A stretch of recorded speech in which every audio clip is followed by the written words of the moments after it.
Hi friends, పిల్లల కోసం అయితే ఒక మంచి స్నాక్ రెసిపీని తీసుకొచ్చాను.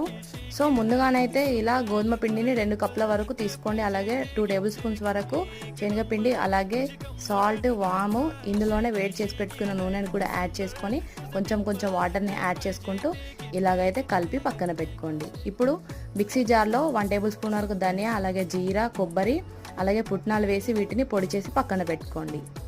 ఇప్పుడు నానబెట్టుకున్న చింతపండు, అలాగే ఇందులో కారము, అలాగే షుగర్, సాల్ట్ కూడా యాడ్ చేసుకొని ఇలా పేస్ట్ లాగా పెట్టి పక్కన పెట్టుకోండి. ఇలా చపాతీ ముద్దను తీసుకొని చపాతీ లాగైతే చేసుకొని ముందుగా చేసుకున్న మనం ఈ మిశ్రమాన్ని అయితే ఇందులో యాడ్ చేసుకొని ఇలా స్ప్రెడ్ చేసుకొని ఇలా రోల్ చేసుకుంటూ అయితే సో ఇప్పుడు అడ్జస్ట్ని కట్ చేసుకుంటూ ఇలానైతే కట్ చేసుకోవాలి. అలాగే వీటిని ఇలా ప్రెస్ చేసుకుంటే చక్రాల లాగానైతే వస్తాయి.